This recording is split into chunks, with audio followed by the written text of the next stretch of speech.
श्री नीप करोड़ी बाबा जी के श्री चरणों में मेरा प्रणाम, श्री माँ के चरणों में मेरा प्रणाम, आप सबको मेरा प्रणाम। तो जैसे कि लीलाओं की बात चल रही है कि बाबा जी के महासमाधि के बाद बाबा जी ने लीलाएं करते आए हैं, आज भी करते हैं। वो अपने भक्तों को दर्शन देते आए हैं, उनके दुख हरते आए हैं। ये मैं कितने वीडियो में बोल चुका हूँ, पर आपको सच्चे दिल से, बहुत सच्चे दिल से बाबा जी को याद करना होगा, बाबा जी का आह्वान करना होगा। ऐसे ही बात है बाबा जी के महासमाधि के कुछ साल के बाद श्रीमती रमा जोशी जी, जो कि कैंसर से डायग्नोज हो चुकी थी और उनका डॉक्टर्स ऑपरेशन करना चाहते थे जल्दी से जल्दी, पर बाबा जी की जिस पे कृपा, वो मैंने कहा ना कई वीडियो में कि बाबा जी तो सुपर डॉक्टर हैं, बाबा जी सब ठीक कर देते हैं। और ऐसे ही रमा जोशी जी ठीक हो गई। आइए जरा अच्छी तरह सुनते हैं हुआ क्या था। तो जैसे हम बात कर रहे थे बाबा जी की लीलाएं की, जो उन्होंने महासमाधि के बाद की, कई लोगों को दर्शन दिए, उनकी विशेष पूरी की, इच्छाएं पूरी की, पर ख़ासकर उन लोगों की जिनके कर्म भी साथ में थे। उन्होंने अपने भक्तों की कठिनाइयां और बीमारियां दूर की। ऐसी ही बात है 1988 में श्रीमती रमा जोशी जी, जिनका पेट बहुत ख़राब चल रहा था और इस पेट खराबी के चलते उनको वो बहुत ज़्यादा सीरियस हो गई और उन्हें मेडिकल कॉलेज इलाहाबाद में भर्ती करना पड़ा, जहां डॉक्टर्स ने उनका बहुत सावधानी से निरीक्षण किया और फिर एंड्रोस्कोपी का प्रयोग किया।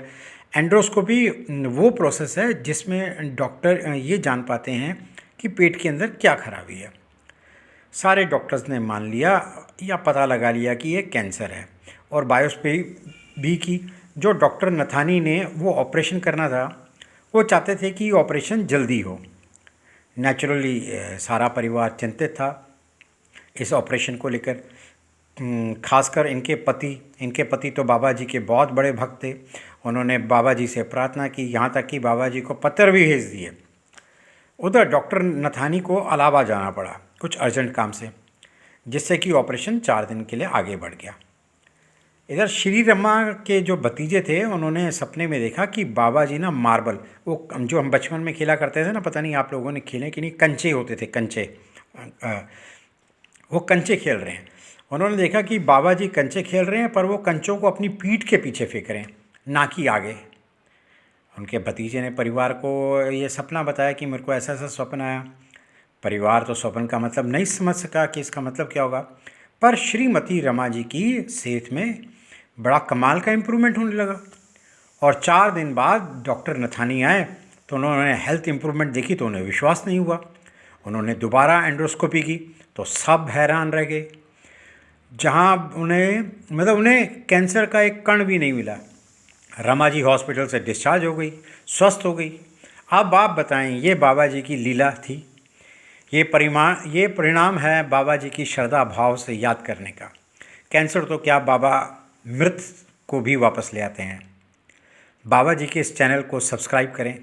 अगले वीडियोस में और भी सच्ची कथाएं बाबा जी की महासमाधि के बाद की मैं व्याख्या करूंगा। तो आप सब अपना ध्यान रखिए। श्री नीप करोली बाबा जी के चरणों में मेरा प्रणाम, श्री माँ के चरणों में मेरा प्रणाम, आप सबको मेरा प्रणाम। हनुमान चालीसा पढ़िए, सुंदरकांड पढ़िए। आने वाले टाइम में मैं आपको ये भी बताऊंगा हनुमान की एक ऐसी चौपाई जिसको आप पढ़ेंगे तो आपके सारे कष्ट दूर हो जाएंगे। ऐसे ही लीलाओं का आगे मैं वर्णन करता रहूँगा। श्री माँ के चरणों में मेरा प्रणाम, श्री नीप करोली बाबा जी के श्री चरणों में मेरा प्रणाम, आप सबको मेरा प्रणाम। मैं कई बार बोलता हूँ, हमेशा बोलता हूँ, हनुमान चालीसा पढ़ते रहिए, सुंदरकांड का पाठ करिए या सुनिए, बहुत लाभ होगा।